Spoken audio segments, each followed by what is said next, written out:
Subaltern तो mobilise हो रहा है, लेकिन they are being mobilise by political party that is ideological, हमारा अंडरस्टैंडिंग कहता है वो कंजर्वेटिव रिग्रेसिव पार्टी है, वो तो बहुत अथॉरिटेरियन सेंट्रलाइजेशन ऑफ पावर। इसलिए in that article I conclude by saying, यहाँ तो आप पैट्रोनेज ब्रेक कर रहे हो, उनको तो रिलीफ दे रहे हो कि भाई जाटों से वो जाट के उसका उससे बड़ा पावर आप बिठा रहे हो ऊपर, वो अभी लोग रियलाइज ना कर रहे। छोटा इसको निकाल के बड़ा दादा को बिठा रहे हो, लोग अभी सिर्फ छोटा दादा को निकालने को खुशियां मना रहे।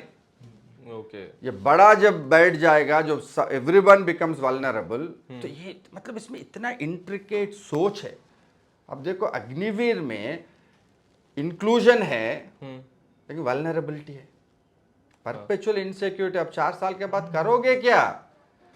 तो इंक्लूड करते करते ही दलित बहुजनों को वल्नरेबल भी बना रहे हो आप, और वो इनसिक्योरिटी, वो सोशली जनरेटेड वल्नरेबिलिटी उनको किस तरफ खींच के ले जाएगा? क्या डेमोक्रेसी में वो विश्वास करेंगे? क्या इंस्टीट्यूशंस में कल वो विश्वास करेंगे? उसको आप ट्रेन करके सड़कों पे छोड़ दोगे अग्निवीरों, क्या होगा? और ये गुस्सा, ये जाट है, वो डोमिनेशन है, लेकिन उसका एक कोई प्रोग्रेसिव कंटेंट नहीं है, कोई सोशल अंडरस्टैंडिंग के साथ नहीं है वो गुस्सा, वो इमीडिएट है। और आपका खुद आपका गुस्सा क्या आपको कुछ परमानेंट बेनिफिट्स दे रहे? नहीं, आप भी वल्नरेबल बन। मतलब ओवरऑल स्ट्रक्चर देखे तो डोमिनेंट हेजेमोनिक जाट ग्रुप को पावर निकाल रहे हो, बाकी सबको इनसिक्योरिटी बना रहे हो, बचा क्या है? तो एक सुप्रा उनके ऊपर, और एक सुप्रा दादा आएगा, अब उसका नाम क्या होगा अब समय के साथ पता लगेगा हमको, लेकिन पॉइंट ये है कि पूरा समाज इनसिक्योरिटी होते हुए भी उनको वोट डाल रहे। ओके सर, एक आपने इंटरेस्टिंग बात और लिखी, आपने लिखा कि Congress is more democratised because it is disorganised. उसका वही है कांग्रेस का दूसरा अजूबा पार्टी है कि वो भी डेमोक्रेसी में विश्वास नहीं रखते। ऐसा नहीं कि हुड्डा जी का कोई डेमोक्रेटिक कंटेंट है उनका पॉलिटिक्स में, लेकिन Hooda ji can not control the way Amit Shah can control, because खुद ही डिसऑर्गेनाइज है पार्टी, तो इसलिए वो डेमोक्रेटिक बन जाते।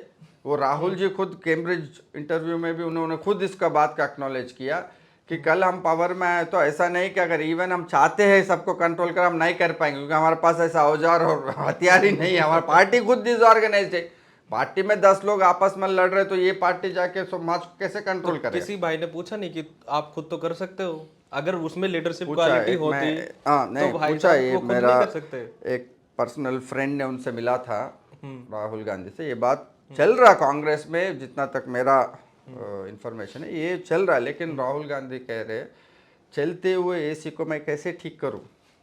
अच्छा ये तो डेली सुबह इलेक्शन लड़ना है ना, इसको कैसे बंद करके, बंद है तो एसी ठीक कर सकते हो, डेली चल रहा है। अब चलते हुए एसी को राहुल को बोलो ठीक करो, इसको कैसे करेगा? उसको तो इलेक्ट्रिक शॉक लग जाएगा। तो वो बाहर से बोल रहा है हमारा जैसे ही, किसी बड़ा कार्यकर्ता, जब इनका नया नया लीडर जो उभर का, नाम नहीं लूंगा मैं, जब उनसे मिला वो हमसे एक रिक्वेस्ट किया, बोला सर राहुल गांधी को आप एक काम करो, अब जेएनयू में प्रोफेसर बना दो तो ये सिर्फ एनालिसिस करते हैं लेकिन काम ये तक, लेकिन एक कॉन्क्रीट मतलब इतना कॉम्प्लेक्स एक कॉन्फ़िगरेशन बन गया।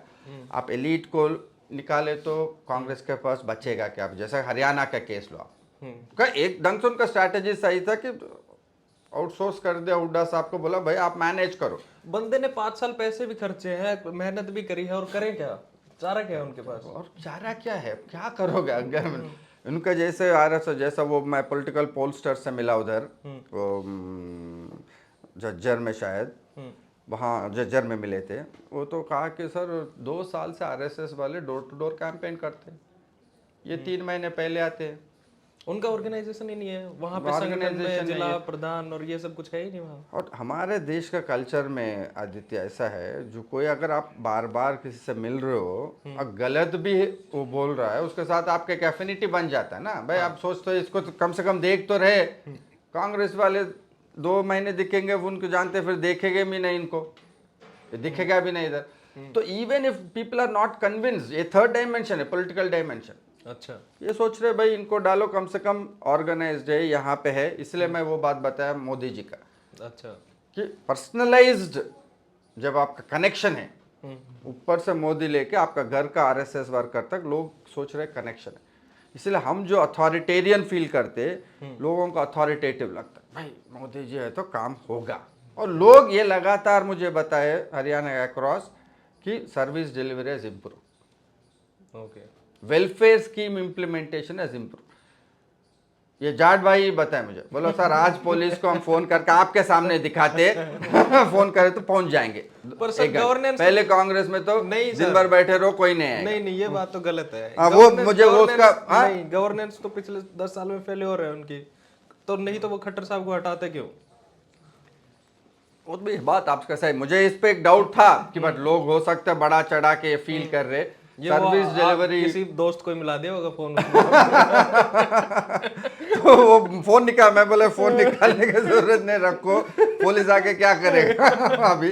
लेकिन वो बोल रहा था कि हमारे उनका वाइफ भी बैठी थी साथ में, वो भी बोल रहे थे हाँ हमारा अभी कुछ हो गया था, लड़ाई वड़ाई, हम फोन किए, पुलिस 1 घंटे में, थोड़ा देर से ही सही लेकिन पहुंच जाते और सही काम करके जाते।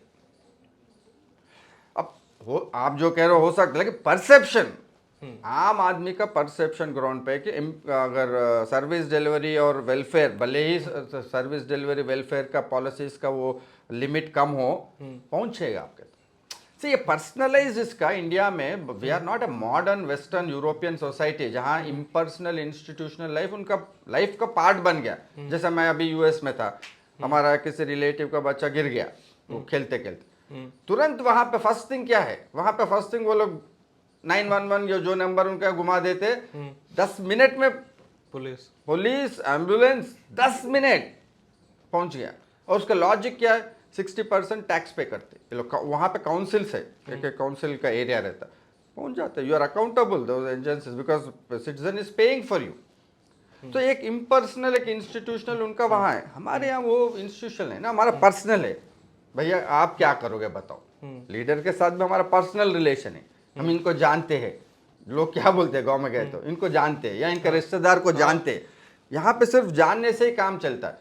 ये जानना जो है, आरएसएस वाले 2 साल जानते ही रहते, उनको लगातार जान पहचान करते रहते हैं ये बड़ा लंबा जान पहचान है इनका, वो जाते नहीं, आपके रिश्तेदार बन जाते। ये लोग अभी सोच रहे गलत हो सही हो पॉलिसी हाय पर ना एक चीज तो आप सर देखो, बीजेपी वाले खुद मान के चल रहे थे कि हम ये स्टेट लूज कर चुके हैं, और इसमें इसीलिए उन्होंने प्राइम मिनिस्टर की रैलियां कम कर दी, अपना चीफ मिनिस्टर बदल दिया। हालांकि इतने वो डिमोरलाइज थे और उनको ये भी लग रहा था ये अब ये हरियाणा भी हार जाएंगे, पहले देश में क्लियर मैंडेट नहीं आया तो इससे अब पंगे ही पंगे हैं। अब उनके माथे की लकीरें कुछ ज्यादा चमकने लगेंगी, टेंशन हो जाएगी। पर हरियाणा एक संजीवनी तो दे ही थी भारतीय जनता पार्टी को। और नड्डा साहब तो कह रहे कि अब तो गड्ढा है हमारा हरियाणा।